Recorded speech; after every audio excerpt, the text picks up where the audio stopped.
Mauro César Pereira, o próprio Abel Ferreira ontem, ele disse antes do jogo, ele fala, somos campeões com um time que podem dizer que não joga bonito, foi algo mais ou menos assim, que não joga bonito, mas que joga bem. Agora, esse ano, dá pra gente dizer que o Palmeiras muitas vezes jogou bonito?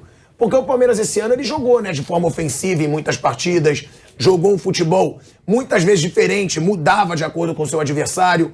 O Palmeiras esse ano chegou a jogar bonito em várias oportunidades ou, na sua opinião, o Abel Ferreira tá certíssimo? É um time que não joga bonito, mas joga bem. Esse negócio de jogar bonito também é uma conversa muito, sei lá, vaga, né? O que é jogar bonito, né? Depende muito do ponto de vista. Eu não gosto dessa expressão.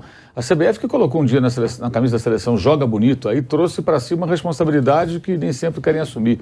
Eu acho que o importante é o time jogar bem. O bonito é consequência. O que é jogar bonito? É uma jogada plasticamente bonita, uma jogada mais envolvente, um futebol mais plástico. Isso, em alguns momentos, o Palmeiras já executou. Até porque eu acho que o Palmeiras tem jogadores muito bons. Eu acho que se desmerece muito a qualidade do elenco do Palmeiras, muitas vezes, como se fosse um grupo de jogadores medianos. Não, é um grupo de jogadores muito bons. Ele não tem, de repente, tantos craques desequilibrantes e tal, mas em todas as posições os jogadores são bons. E tem bons reservas também, em várias posições. O goleiro é muito bom, tem um zagueiro muito bom. Os pares desse zagueiro que tem entrado também são bons. Eu acho que o Luan, para mim, é o mais fraco deles, mas já cumpriu bem o papel inúmeras vezes. O Marcos Rocha não fez uma boa temporada, mas sempre foi um bom lateral. O Mike agora tem outra função, saindo bem. O lateral esquerdo, acho que o Vinha era melhor que o Piquerez, mas acho que o Piquerez cumpre muito bem. São jogadores muito corretos, muito bons, de bom nível. Você tem o Scarpa, você tem o Rafael, você tem um Rony que cresceu muito nessa posição que o próprio treinador o colocou. Você tem o Dudu, pô. O Dudu é um jogador histórico do Palmeiras, gente. Para mim é o jogador mais importante do Palmeiras nesses últimos anos.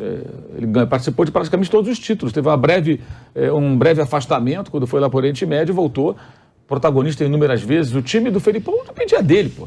Era bola no Dudu que ele resolve. Ele resolvia. Quantas vezes resolveu? Então, acho que jogar bonito é algo muito, muito subjetivo. O time joga bem. Eu acho que é a melhor versão, embora tenha fracassado em 2 mata-mata, mas ganhou com muita segurança o brasileiro. Tem uma campanha parecidíssima com o do Atlético Mineiro, que na rodada do ano passado, na 35ª rodada, tinha 1 ponto a mais do que o Palmeiras tem hoje. Há muita semelhança aí. O Atlético tinha mais vitórias e mais derrotas, né? Mas a pontuação é quase a mesma, 1 ponto só a mais que o Galo tinha em relação ao que o Palmeiras tem agora, nesse momento, na 35ª rodada já campeão. Mas eu acho que essa questão de jogar bonito é muito subjetiva. O time joga bem, eu acho que é um reflexo também de uma sequência de trabalho que, por culpa dos outros clubes, do Atlético nem tanto, né? Porque o Cuca saiu porque quis. Mas os outros clubes não emitiram técnico, trocaram de técnico, e eu acho que a sequência, quando o trabalho ele é bem feito, a sequência é muito importante. E o Palmeiras tem um trabalho bom e que tem sequência, são 2 anos. 2 anos é coisa raríssima aqui no futebol brasileiro. Então, evidentemente, isso vai fazendo com que o técnico possa desenvolver um trabalho melhor, os jogadores entendem melhor aquilo que ele quer, ele tem mais facilidade para identificar, por exemplo, com quem ele deve contar ou não, até para fazer o descarte de jogadores que eventualmente não tenham o que acrescentar, você já tem uma visão um pouco mais ampla, porque você está há muito tempo com eles.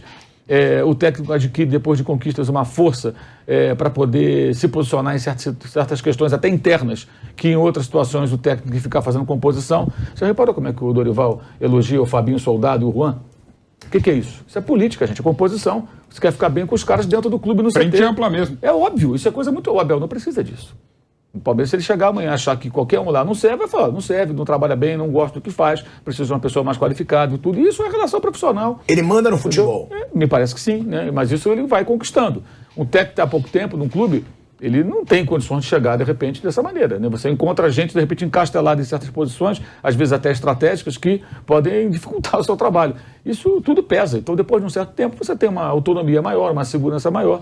E aí eu acho que a grande virtude foi do próprio clube, que ainda antes da Leila ser presidente, ainda era o Gagliotti, no ano passado, nos piores momentos, não mandou ele embora. Quando teve uma sequência de fracassos, Copa do Brasil, Recopa, Campeonato Paulista, Supercopa, no próprio Brasileiro, ficou muito longe do líder, foi perdendo tudo, ficou tudo em cima da Libertadores, mas eles acreditaram que poderia dar certo, e deu certo. Aí esse ano, com o título da Libertadores, um trabalho mais em paz, eu diria, sem tanta pressão, já com a volta da torcida aos estádios, mas aí com um título importante conquistado no final do ano passado. Isso tranquiliza mais o ambiente para você seguir o trabalho sem tanta discussão com relação ao técnico e tudo mais. Então acho que aí tem uma grande virtude, que, por exemplo, outros clubes não têm.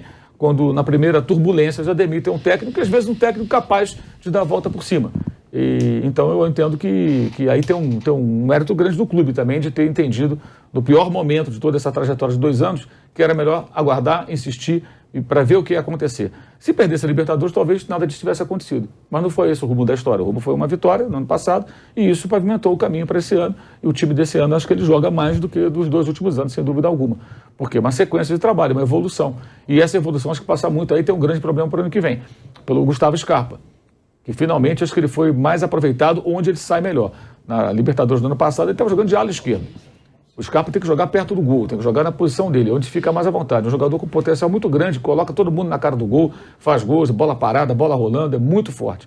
Eu acho que ele sempre foi subaproveitado no Palmeiras por diferentes treinadores. E esse ano, sim, ele foi colocado na função onde ele rende mais, foi o cara talvez mais desequilibrante do time e ele vai embora. Acho que esse é um grande problema que vai ter que ser resolvido, talvez com uma ida ao mercado, com uma capacidade de enxergar. E não alguém igual a ele, mas alguém que possa entrar no time e possa, jogando de uma forma diferente, também agregar. Vai ter que ser uma repaginação. Talvez entre o Endrick, né? O Endrick mais centralizado, aí fica Rony, Endrick, Dudu e o Veiga. O Veiga por dentro. Deve ser essa.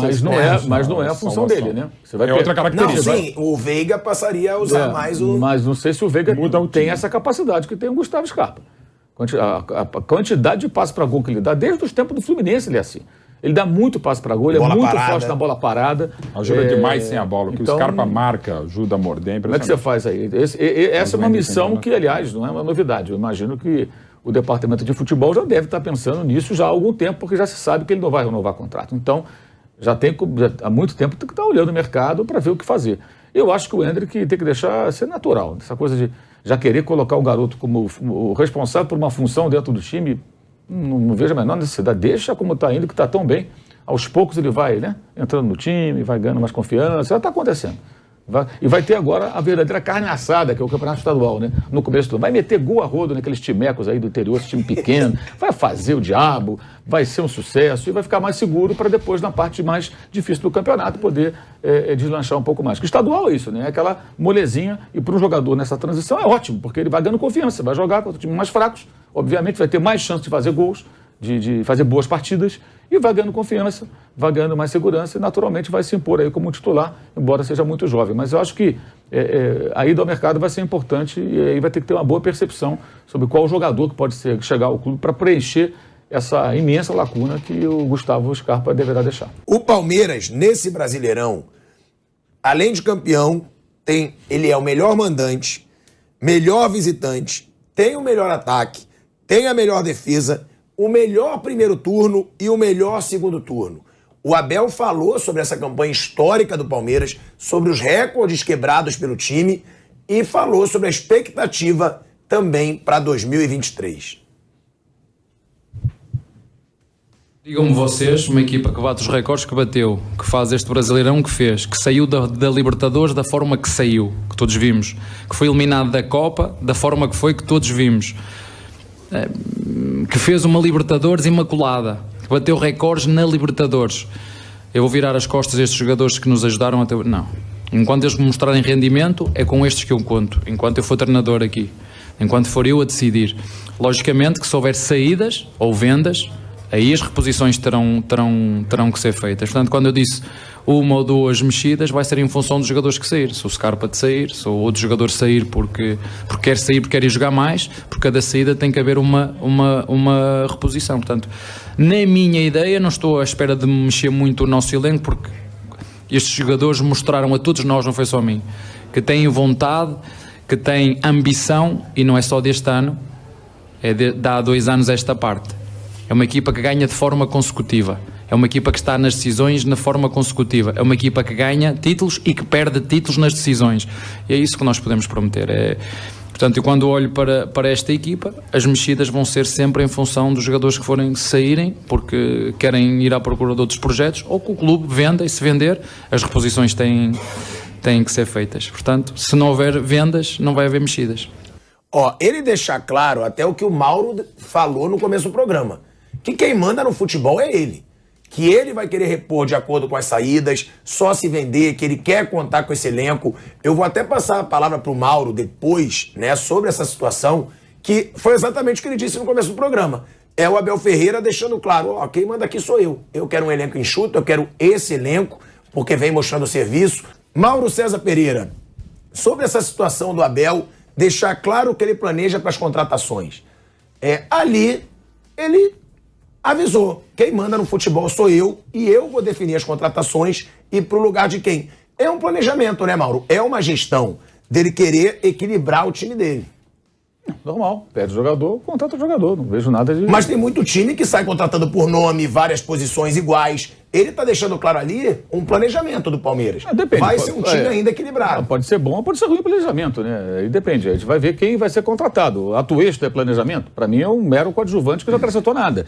Quando foi contratado agora, no início desse ano, teve muita gente que nunca viu o Atuesta jogar e falou, nossa, que coisa sensacional, que visão de mercado, esse Atuesta, dizem que joga muito. É um jogador absolutamente comum.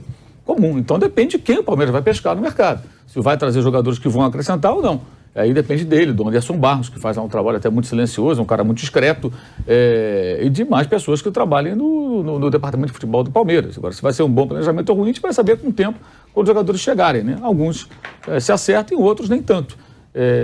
Vejamos como é que vai ser. Também depende da disposição do clube em colocar dinheiro para contratar determinados jogadores. Mauro. Sim, o Palmeiras não deve contratar muita gente mesmo.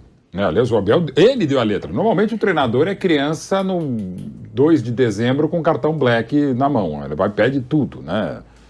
Se fosse o filho do Sultão de Brunei, pediria, não, eu quero 8 centroavantes, 17 goleiros.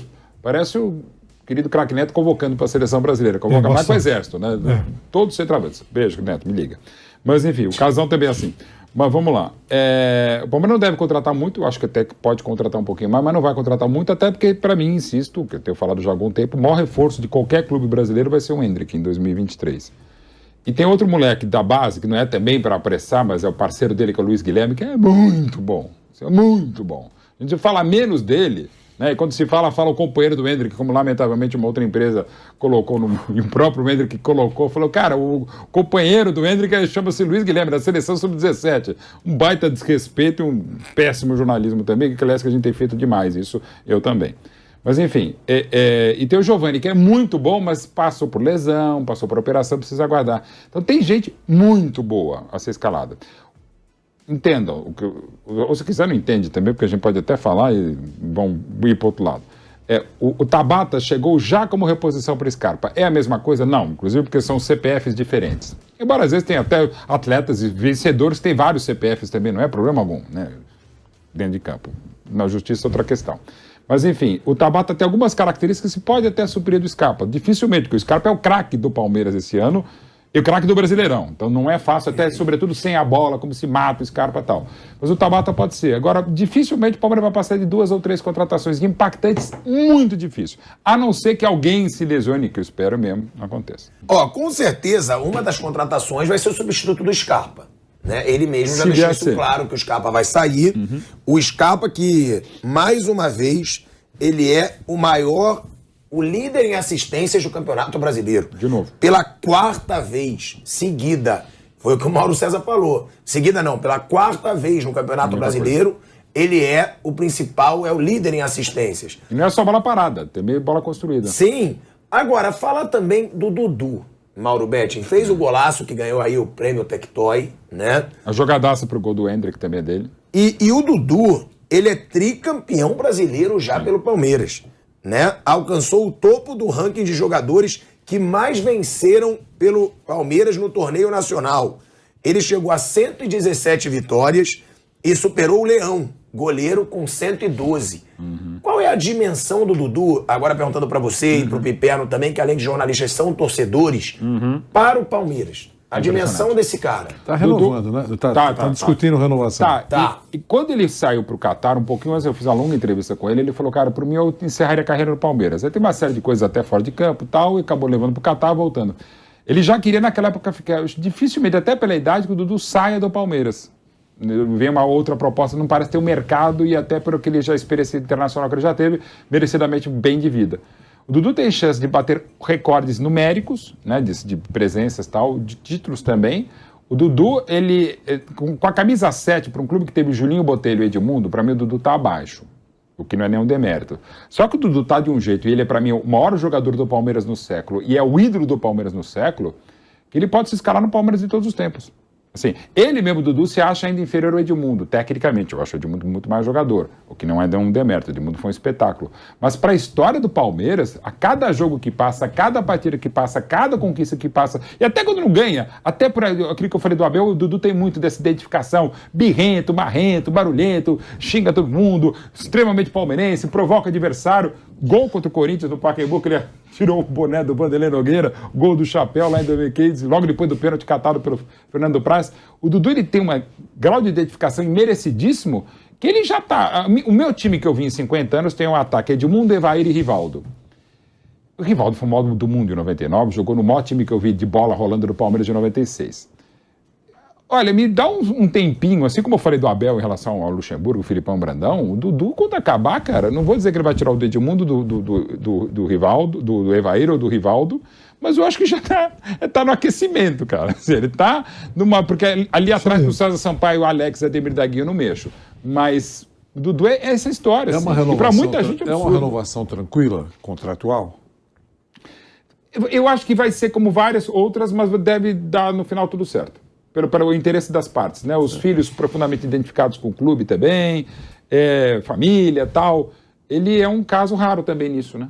Um caso, e até pela chegada, a importância do Dudu já começa na chegada. Ele estava praticamente certo com o Corinthians, que havia inscrito ele para fora da campo, tinha a camisa 7 do Corinthians já preparada, só que em cima da hora o São Paulo, que estava contratando na sexta-feira, a sexta-feira à noite o Palmeiras meio que passou, no sábado à tarde confirmou, e domingo 9h15 da manhã apresentou pelo Twitter uma contratação que até hoje eu olhava para o Twitter, estava indo para outro centro de custo lá, olhava e falei, Palmeiras apresenta Dudu?